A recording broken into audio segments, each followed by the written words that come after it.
আসসালামু আলাইকুম রহমতুল্লাহি ওবরকাতুহ। সম্মানিত দর্শক, বিএনপি সরকার ক্ষমতায় এসেছে প্রায় ৬ মাস হলো। আমাদের স্বাধীনতার পর যখনই কোনো নতুন একটি সরকার ক্ষমতায় এসেছে, তড়িঘড়ি করে তারা ভারতে সফরে গিয়েছেন। ভারত সরকারের সঙ্গে একটি সমঝোতামূলক সম্পর্ক, এটিকে আপনি অধীনতামূলক মিত্রতা বলেন বা অপরের দাদাগিরি মেনে নেওয়া বলেন, বা ভারতের আধিপত্যবাদের সঙ্গে সমঝোতা অন্য যে ভাষাই ব্যবহার করেন না কেন, কিন্তু আমাদের অতীত যে ট্র্যাক রেকর্ড, সেই রেকর্ডগুলো হলো যখনই কোনো সরকার ক্ষমতা এসেছেন অমনি সেই সরকারের ভারতের সঙ্গে একটি দ্বিপাক্ষিক সম্পর্ক গড়ে তোলার জন্য প্রাণান্তর চেষ্টা করেছেন। আবার সেই একই সরকার যখন ক্ষমতার বাইরে ছিলেন, ঠিক সেই সময়টিতে তারা ভারত বিরোধী রাজনীতি করেছেন। তো সেই দিক থেকে কেবলমাত্র আওয়ামী লীগকে দেখা যায় ব্যতিক্রম। আওয়ামী লীগ যখন রাজপথে ছিল, বিরোধী দলে ছিল, ঠিক সেই সময়টিতে তারা অনেক ক্ষেত্রে ভারতের বন্ধুত্বটা, ভারতের সাথে সম্পর্কটা স্বাভাবিক করার চেষ্টা করেছেন এবং কোনো অবস্থাতেই রাজপথে তারা ভারত বিরোধী, যাকে বলা হয়, অবস্থানে যায়নি।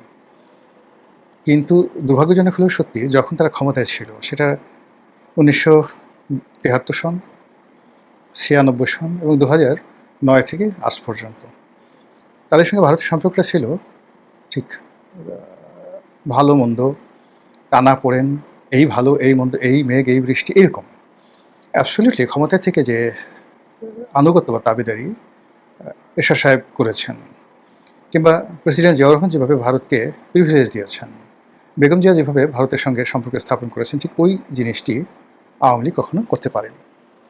আবার যে এখন আওয়ামী লীগ খুব বিপদের মধ্যে আছে, এখন ভারতের সঙ্গে তাদের যে সম্পর্ক, এই সম্পর্কটা তারা ঝালাই করার চেষ্টা করছে। আবার শেখ হাসিনা যখন তৃতীয়বারের মতো ক্ষমতায় এলেন টানা, তখন ভারত জোর আপত্তি জানিয়েছিল চীন দেশে যেন না যায়, বা চীনের সঙ্গে যে সম্পর্ক সেটি যেন কৌশলগত না হয়। কিন্তু শেখ হাসিনা জিদ করে বেইজিংয়ে গিয়েছিলেন এবং এসেই তিনি একটার পর একটা বিপদ এবং বিপত্তিতে পড়লেন। এখন এই যে তারেক রহমান সাহেব যে বাংলাদেশে রাষ্ট্র ক্ষমতায় আছেন, তিনি রাষ্ট্র ক্ষমতায় এসেছেন, নির্বাচনে বিজয়ী হয়েছেন। একেবারে আমাদের দেশের রাজনীতির অঙ্গনে যারা একেবারে সাধারণ মানুষ, তারাও অনবরত যে কথাটি বলছে যে দিল্লির সঙ্গে একটা সমঝোতা করে, দিল্লির গ্রিন সিগন্যাল নিয়ে, কিংবা দিল্লির একটা প্রেসক্রিপশন মেনে নিয়ে এই যে বর্তমান সরকার, সেই সরকার গঠিত হয়েছে। এই সরকারের যারা বিরোধী দল যত চিৎকার করুক না কেন, এনসিপি এবং জামাত, তাদের সঙ্গে যে একটা দিল্লির সম্পর্ক রয়েছে, এটা লোকজন বিশ্বাস করে। আর এখন বেশিরভাগ মানুষ আতঙ্কিত অনুভব করছে। এই কারণ হলো, দিল্লির সঙ্গে তারেক রহমান সাহেবের একেবারে শুরুতে যে রিলেশনটি হওয়ার কথা ছিল বা মানুষ যেভাবে এক্সপেক্ট করেছিল, সেই জিনিসগুলো হয়নি। ফলে কী হলো, ভারতের মতো একটি শক্তিশালী রাষ্ট্র, তাদের চাণক্য নীতি আছে, তাদের সফট পাওয়ার আছে, তাদের সীমান্ত আছে, তাদের ট্রেড অ্যান্ড কমার্স আছে, তাদের ইন্টারন্যাশনাল মিডিয়া আছে, ইভেন বেটার দ্যান আমেরিকা। এই বিষয়গুলো দিয়ে যদি সরকারকে চাপে ফেলে, তারেক রহমান সাহেবকে চাপে ফেলে, তখন কি হতে পারে? এই যে কী হতে পারে, এটি নিয়ে বিএনপির মধ্যে এক ধরনের চাপা ক্ষোভ আছে, বিএনপির মধ্যে এক ধরনের আতঙ্ক আছে এবং বিএনপির অনেক নেতা, তারা গোপনে প্রকাশ্যে নানাভাবে ঠিক এই তাদের যে হতাশার কথা, তারা মুখ ফসকে অনেকে বলে ফেলেন। বেশ কয়েকজন মন্ত্রী, তারপরে সিনিয়র নেতারা ইদানিংকালে কিছু বক্তব্য দিয়েছেন।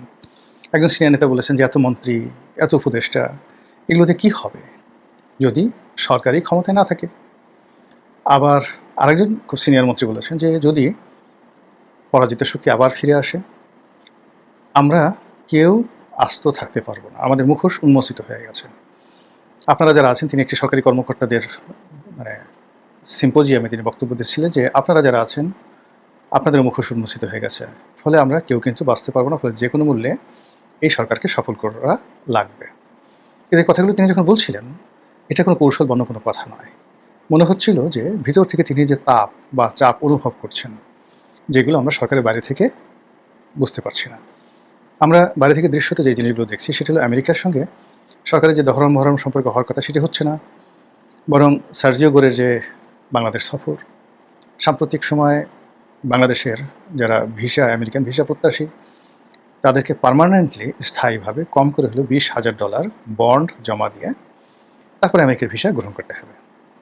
এই যে একটা অবমাননাকার, বিশ্বের 50টি দেশকে তারা, অর্থাৎ প্রায় ধরুন 200-র মতো দেশ, সেই 200টা দেশের মধ্যে 50টি দেশকে তারা এই তালিকাভুক্ত করেছে, যাদেরকে তারা 2 পয়সা দিয়ে বিশ্বাস করে না। $20,000 মানে আপনার অলমোস্ট 30 লাখ টাকা বা 35 লাখ টাকা। এখন আপনি যদি আপনার একটা পরিবার নিয়ে যান, সেখানে 5 জন লোক থাকে, তাহলে আপনাকে 1.5 কোটি টাকা মাত্র 20 দিনের জন্য, 1 মাসের জন্য আপনি হয়তো ভ্রমণে যাবেন, কিন্তু এই পুরো টাকাটা মার্কিন সরকারকে বন্ড দিয়ে তারপর আপনাকে যেতে হবে। এরকম একটা অবমাননাকর অবস্থায় পৌঁছে দিয়েছে। তারপর সাহায্য করে এলেন, বললেন যে অনেক সুসংবাদ আছে বাংলাদেশের জন্য। কী সুসংবাদ আছে? বাংলাদেশে যে ভ্রমণ নিষেধাজ্ঞা ছিল বা যেটা রেড অ্যালার্ট ছিল আমেরিকার, সেটা একটু কমিয়ে দেওয়া হয়েছে।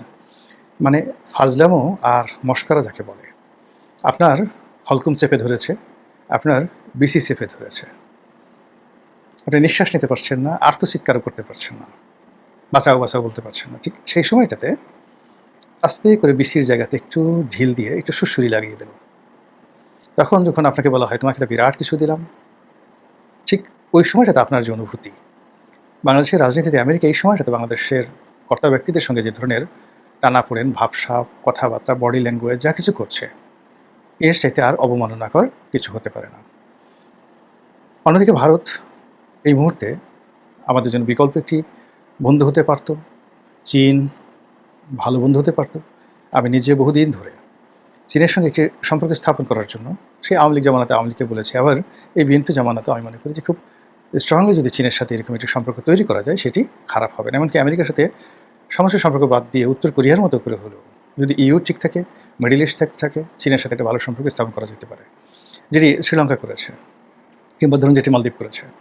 কিন্তু আমাদের কূটনীতির ব্যর্থতা বলেন বা অন্য সরকারের মধ্যে যারা পুরো আমেরিকান ফোর্স রয়েছে তাদের কূটকৌশল বলেন, এই কাজটি করা যাচ্ছে না। আমরা চীনকে বিশ্বাস করতে পারছি না, চীনও আমাদেরকে বিশ্বাস করতে পারছে না, আর এর মধ্যে আমরা ক্রমশ দেউলিয়া হয়ে যাচ্ছি। ফলে চীন এবং ভারত কারোর সাথে বন্ধুত্ব হচ্ছে না, আমেরিকার সঙ্গে বন্ধুত্ব হচ্ছে না। আর আমাদের দুর্বল অবস্থায় পেয়ে মানে তুরস্ক এবং যাকে বলা হয় পাকিস্তান আমাদেরকে টিপে দিচ্ছে। এবং এই টিপা শব্দটা অসাধারণ একটা, হুমায়ুন আহমেদের একটা নাটক আছে, কোথাও কেউ নেই। তো সেই নাটকে আসাদুজ্জামান নূরের একটা অসাধারণ ডায়ালগ আছে। সে তার প্রেমিকের মনোরঞ্জনের জন্য প্রেমিককে উত্ত্যক্ত করছে এরকম একজন লোককে আছে মতো বেদম প্রহার করে। তো প্রেমিকা সুবর্ণা মোস্তফা সে এটা নিয়ে তাকে ভৎসনা করে। তখন আসাদুজ্জামান নূর বলে, আমি তো তেমন কিছু করিনি, আমি তো কেবলমাত্র একটু টিপে দিয়েছি। তখন প্রেমিকা আরও উত্তেজিত হয়ে বলে যে আপনাকে কে বলেছে টিপে দেওয়ার জন্য? এই হলো টিপে দেওয়ার ইতিহাস। তো এই যখন অবস্থা, ঠিক সেই সময়টাতে ভারত সফরের জন্য প্রধানমন্ত্রী নরেন্দ্র মোদী প্রধানমন্ত্রী তারেক রহমান সাহেবকে একটি পত্র দিয়েছেন বা নিমন্ত্রণ পাঠিয়েছেন। এই নিমন্ত্রণটি কোনো দ্বিপাক্ষিক নিমন্ত্রণ নয়।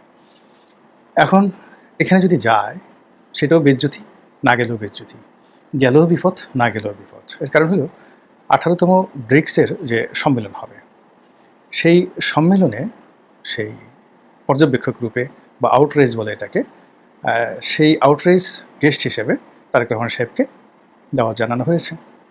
এখন তিনি সেখানে গিয়ে কী করবেন? সাইড লাইনে তার তো কোনো বক্তব্য নেই, তার তো কোনো কাজ নেই, তিনি পর্যবেক্ষক হিসেবে সেখানে যাবেন আর ব্রিক্সের মেম্বার হওয়ার জন্য বিভিন্ন জনের কাছে তিনি তদবির করবেন বা তদবির করবেন না। আবার এই যে ব্রিক্সের যে সম্মেলনটি, আপনারা জানেন যে এই সম্মেলনটি বা এই ব্রিক্সের যে গঠন, এটি আমেরিকার যে স্বার্থ, সেই স্বার্থ বিরোধী। আমেরিকার বিকল্প একটি শক্তিরূপে আমেরিকার ডলারকে চ্যালেঞ্জ জানানোর জন্য যে কয়টি দেশ বিকল্প একটি অর্থনৈতিক বলয় গড়তে চাচ্ছে, সেই দেশগুলো যে অ্যাসোসিয়েশনটা করেছে সেটা ব্রিক্স। অতীতে শেখ হাসিনা প্রাণান্ত চেষ্টা করেছিলেন ব্রিক্সের সদস্যপদ পাওয়ার জন্য ভারতের মাধ্যমে, কিন্তু শেষ পর্যন্ত শেখ হাসিনাকে আসলে ভারত বিশ্বাস করেনি শেষ মুহূর্তে। আবার এখন আমেরিকার সঙ্গে যেভাবে বাংলাদেশ একটা বন্ধুত্ব চলছে, যেভাবে চুক্তি হয়েছে বা আমেরিকা যেভাবে বাংলাদেশকে নিয়ে টানাটানি করছে, সেখানে বাংলাদেশের মুখ দিয়ে যদি ব্রিক্সের নামটি উচ্চারিত হয় এবং সেক্ষেত্রে আওয়ামী লীগের চাইতে